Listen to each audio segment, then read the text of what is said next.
En un instante, la vida de Javier se rompió. Estaba en el parque, ayudando a un niño a recuperar su balón atrapado en un arbusto, cuando escuchó el grito: «Maricón, déjalo en paz». El insulto cortó el aire como un cuchillo. Javier, de 32 años, se giró, con el balón aún en las manos, y vio a un hombre robusto señalándolo frente a un grupo de curiosos. El niño, asustado, corrió hacia su madre. Javier, un enfermero de Irlanda que dedicaba sus fines de semana a entrenar fútbol infantil, sintió el peso de todas las miradas. Había ayudado al pequeño por instinto, pero ahora estaba en el centro de una acusación injusta. «No estaba haciendo nada malo», dijo Javier, con voz firme pero temblorosa. El hombre, un padre de otro equipo, no retrocedió. «Te vi mirando lo raro. No queremos tipos como tú aquí». La palabra tipos estaba cargada, un eco de rumores que perseguían a Javier desde que, en un descuido, mencionó a un amigo que había salido con un hombre. La madre del niño intervino, defendiendo a Javier: «Solo ayudó a mi hijo, déjelo en paz». Pero el daño estaba hecho. El grupo murmuraba, algunos con desprecio, otros con duda. Javier dejó el balón en el suelo y se alejó, con el corazón latiendo rápido. En el coche, el silencio era ensordecedor. Javier sabía que no podía seguir ignorando quién era. A los 20, había enterrado su atracción por hombres, convencido de que el amor significaba encajar en las expectativas de su familia conservadora. Pero ahora, a los 32, tras años de fingir, esa verdad se negaba a quedarse callada. El incidente en el parque no era solo un malentendido, era un recordatorio de que su ciudad, aunque moderna, aún juzgaba sin piedad.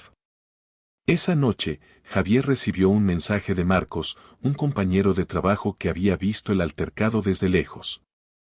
«No dejes que te hundan. Eres mejor que eso», escribió. Marcos, de 27 años, era abiertamente gay, siempre sonriendo, siempre ayudando a los pacientes con una calidez que desarmaba a cualquiera. Javier admiraba su valentía, pero también le temía. ¿Cómo podía ser tan libre en un mundo que castigaba la diferencia? Quedaron en un café al día siguiente. Marcos llegó primero, sosteniendo 2 vasos de café, uno para Javier.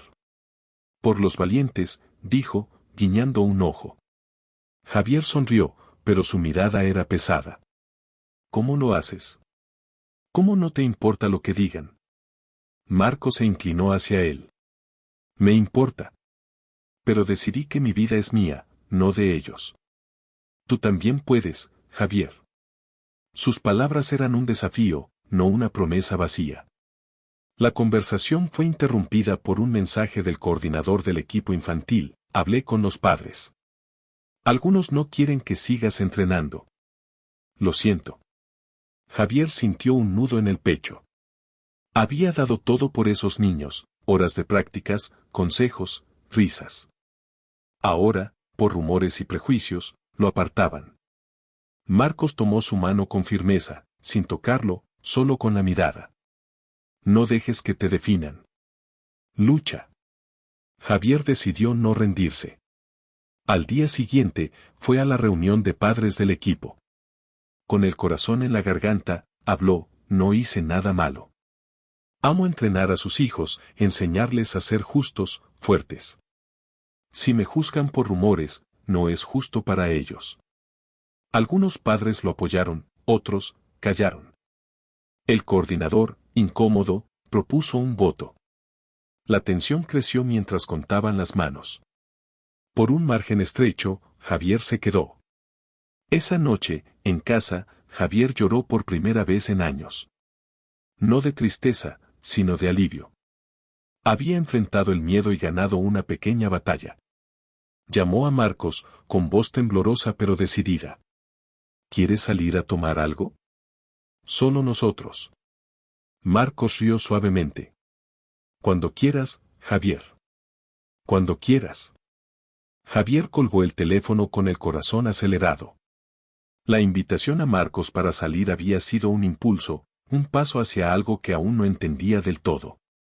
Pero el eco del insulto en el parque y la tensa votación con los padres del equipo infantil lo perseguían. Había ganado la batalla para seguir entrenando, pero la victoria sabía amarga. Los murmullos no cesaban, y ahora, en el hospital donde trabajaba como enfermero, las miradas de algunos colegas se volvían frías, cargadas de sospecha. Al día siguiente, en el trabajo, Javier atendía a un paciente cuando su supervisora, Clara, lo llamó aparte. «Tenemos un problema», dijo, con tono seco. Una madre del equipo de fútbol se quejó. Dice que no se siente cómoda con que esté cerca de los niños, y ahora lo sabe la dirección. Javier sintió un nudo en el estómago. «No hice nada malo, Clara. Solo ayudo a esos chicos». Ella suspiró. «Lo sé, pero la dirección quiere una reunión mañana. Prepárate». El resto del turno fue un borrón. Javier revisaba gráficos médicos, pero su mente estaba en la reunión. ¿Lo suspenderían? ¿Perdería su trabajo por rumores? En el descanso, Marcos lo encontró en la sala de personal, sosteniendo un café que no había tocado. «Oí lo que pasó», dijo Marcos, sentándose a su lado. «No dejes que te rompan, Javier. Eres bueno en lo que haces». Javier negó con la cabeza. «No es justo. Todo porque alguien asumió algo sobre mí». Marcos lo miró fijo. «No es sobre ellos. Es sobre quién eres tú. No te escondas». Esa noche, Javier no durmió. Recordó su adolescencia, cuando evitaba los vestuarios del equipo escolar por miedo a que alguien notara sus miradas. Había construido una vida negando esa parte de sí mismo, pero ahora, a los 32, el peso de esa mentira lo aplastaba. Marcos, con su valentía, era un espejo que Javier no quería mirar, pero tampoco podía ignorar. La reunión en el hospital fue tensa. La directora, una mujer de voz firme, expuso la queja. «La madre dice que tu comportamiento en el parque pone en duda tu profesionalismo». Javier respiró hondo. «Ayudé a un niño con su balón. No hay más que eso. Soy enfermero, y mi trabajo es cuidar, no dañar». Un colega, Miguel, alzó la voz: «Conozco a Javier. Es de los mejores. Esto es solo prejuicio». Pero otro, más callado, evitó su mirada, y la directora frunció el ceño. «Tomaremos una decisión en 48 horas». La presión creció. Javier salió al estacionamiento, donde Marcos lo esperaba. «¿Cómo fue?», preguntó.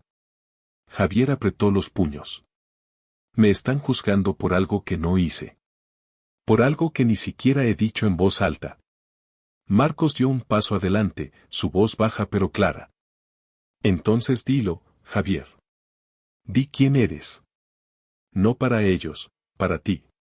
Por un segundo, sus ojos se encontraron, y Javier sintió un calor que no era miedo, sino algo más profundo, como un permiso para ser libre. Al día siguiente, un correo llegó. No habría suspensión, pero Javier debía evitar situaciones comprometedoras.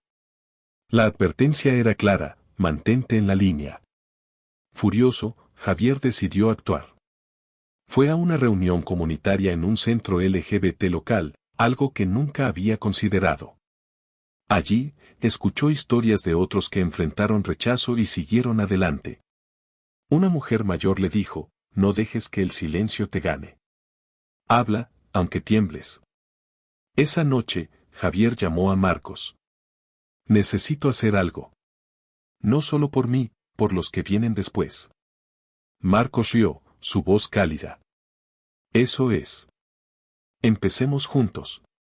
Javier colgó, con una chispa de esperanza encendida.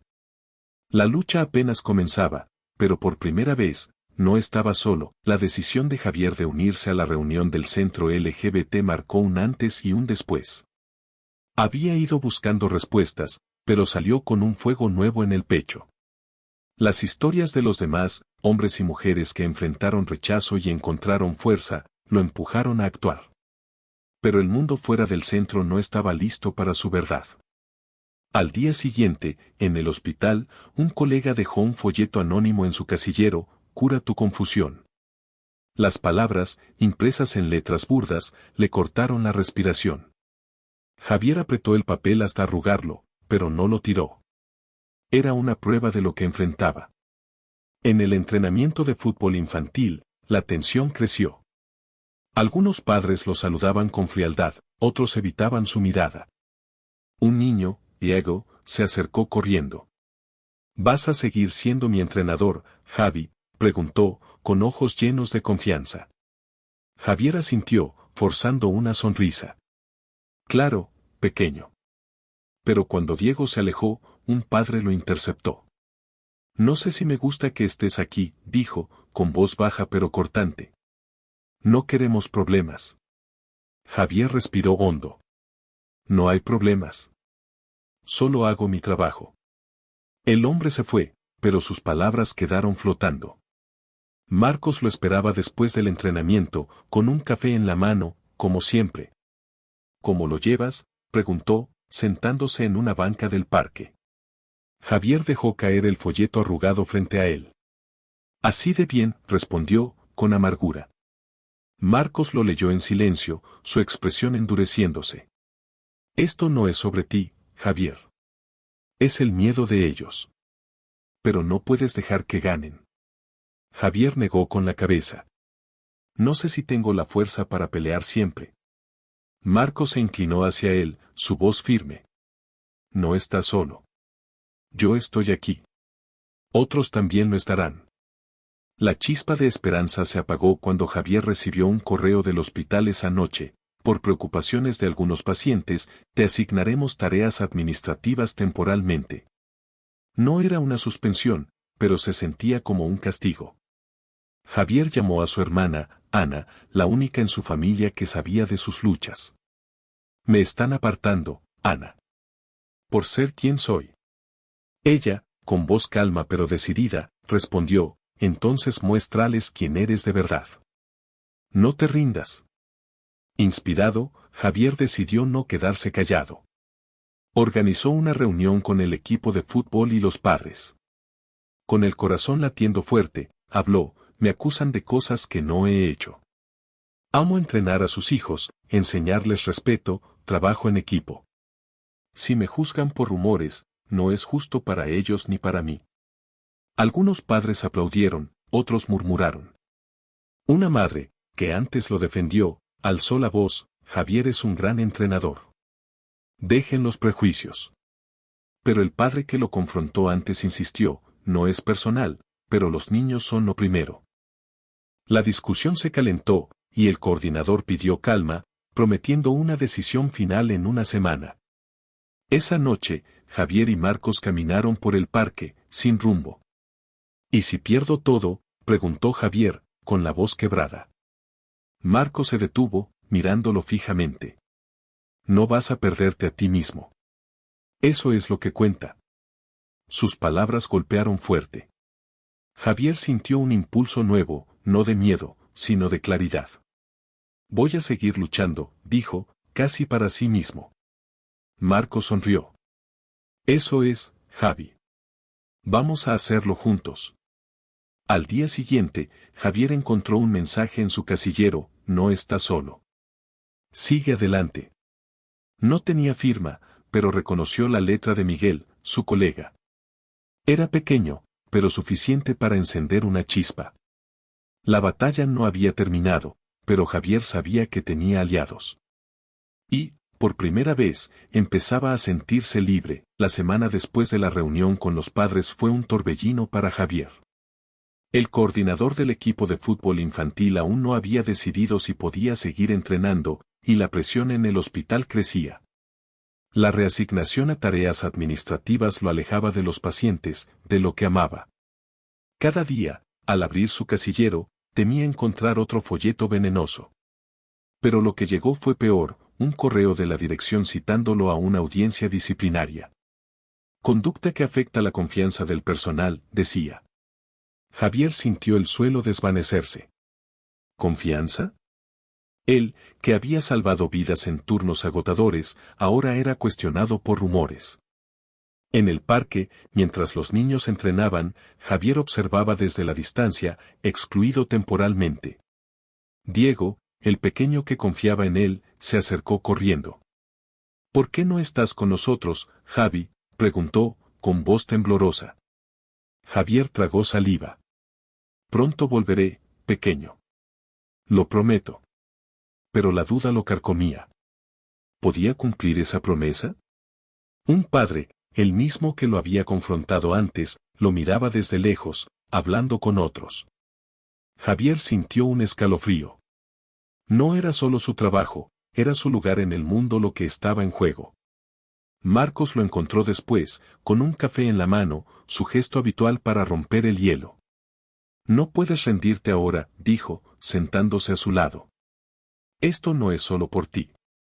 Es por chicos como Diego, por todos los que necesitan verte fuerte.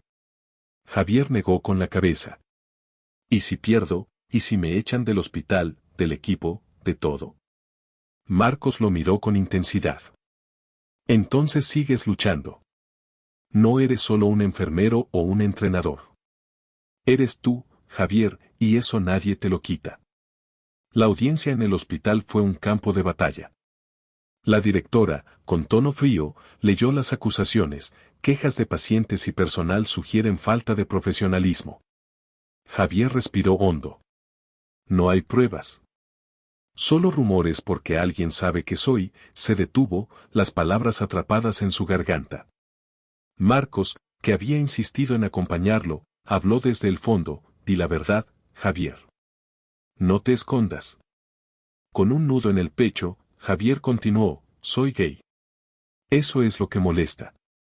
Pero no afecta mi trabajo.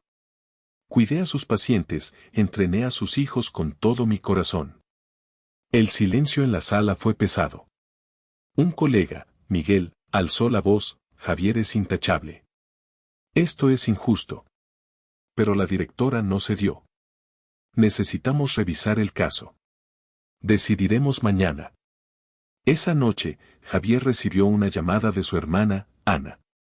Mamá sabe, dijo, con voz tensa. Alguien del hospital habló con una vecina y llegó a ella. Quiere verte. El miedo lo paralizó. Su madre, devota y tradicional, siempre había evadido sus preguntas sobre su vida personal. Al día siguiente, fue a su casa. ¿Es verdad, Javier?, preguntó ella, con los ojos húmedos. ¿Por qué no me lo dijiste? Él bajó la mirada. Tenía miedo de perderte. Ella respiró hondo. Eres mi hijo. Pero necesito tiempo. Sus palabras fueron un golpe, pero también un hilo de esperanza. La decisión del hospital llegó al amanecer, podía volver a atender pacientes, pero con supervisión estricta.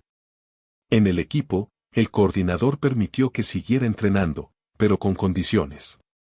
Javier sintió rabia, pero también alivio. No había perdido todo. En el parque, Marcos lo esperaba. Lo hiciste, Javi. No te rendiste, dijo, con una sonrisa que encendió algo en Javier. No lo hice solo, respondió. Por primera vez, sintió que podía enfrentar lo que viniera, no como una víctima, sino como alguien que empezaba a ser libre. Javier despertó con el peso de una decisión irreversible. La supervisión estricta en el hospital y las condiciones para seguir entrenando al equipo infantil eran cadenas invisibles, pero no lo detendrían. Había hablado con su madre, enfrentado a los padres, admitido su verdad en la audiencia. Ahora, a los 32 años, estaba listo para dejar de esconderse. Pero el costo de ser el mismo aún no estaba claro, y un nuevo desafío lo esperaba. En el hospital, la tensión era palpable. Un colega, Raúl, que antes evitaba su mirada, lo confrontó en el pasillo. No todos están cómodos contigo ahora, dijo, con voz baja pero afilada. Solo digo lo que otros piensan. Javier sintió la rabia subir, pero respondió con calma, no estoy aquí para complacer a todos. Estoy aquí para cuidar pacientes. Raúl se alejó, pero sus palabras dejaron una marca. Ese mismo día, un paciente se negó a que Javier lo atendiera, citando razones personales. La supervisora, Clara, lo llamó, es mejor que tomes unos días. Esto se está saliendo de control. Furioso, Javier buscó a Marcos. Lo encontró en el parque, entrenando a un grupo de niños, su risa llenando el aire. No puedo más, confesó Javier, sentándose a su lado. Me están empujando a renunciar. Marcos dejó de sonreír. No renuncies. Si te vas, les das la razón. Lucha, Javier. Por ti, por mí, por los que no pueden. Sus palabras encendieron algo en Javier, no solo coraje, sino un deseo de construir algo más grande. Esa noche, Javier asistió a otra reunión en el centro LGBT. Allí, una idea tomó forma: organizar un evento comunitario para promover la inclusión en el deporte infantil. Propuso un día de juegos, con charlas sobre respeto y diversidad. Los organizadores lo apoyaron, y Marcos se ofreció a ayudarlo. Pero el plan chocó con un obstáculo: el coordinador del equipo se opuso. Esto es un campo de fútbol, no un escenario para tus ideas, dijo en una reunión tensa. Javier no retrocedió. Es para los niños. Para que crezcan sin prejuicios. Diego, el pequeño que confiaba en él, estaba en la grada, observando. Javier sintió su mirada como un recordatorio de por qué peleaba. El día del evento llegó, y la presión alcanzó su punto máximo. Algunos padres boicotearon, pero otros trajeron a sus hijos. Marcos lideró un taller, hablando con naturalidad sobre ser auténtico. Javier, nervioso, dio una breve charla: entreno a sus hijos para que sean fuertes, no solo en el campo, sino en la vida. Eso empieza con aceptar a todos. Un padre, el que antes lo acusó, se acercó después. No estoy de acuerdo contigo, pero respeto lo que haces por los chicos, dijo, extendiendo la mano. No era una disculpa, pero era un paso. En el hospital, Clara lo llamó al día siguiente. El paciente que te rechazó cambió de opinión. Quiere que lo atiendas. Javier sintió un alivio inesperado. No era una victoria total, pero era suficiente. Esa noche, llamó a su madre. Voy a seguir siendo yo, mamá. Espero que algún día lo entiendas. Ella guardó silencio, pero luego dijo: te quiero, Javier. Siempre lo haré. Las palabras, aunque frágiles, eran un puente. Con Marcos, Javier caminó bajo las estrellas después del evento. Lo lograste, dijo Marcos, su voz llena de orgullo. Javier negó con la cabeza. Lo logramos. Gracias por no dejarme solo. Por primera vez, no sintió miedo. El camino no estaba libre de obstáculos, pero Javier sabía quién era. Y eso era suficiente para empezar de nuevo.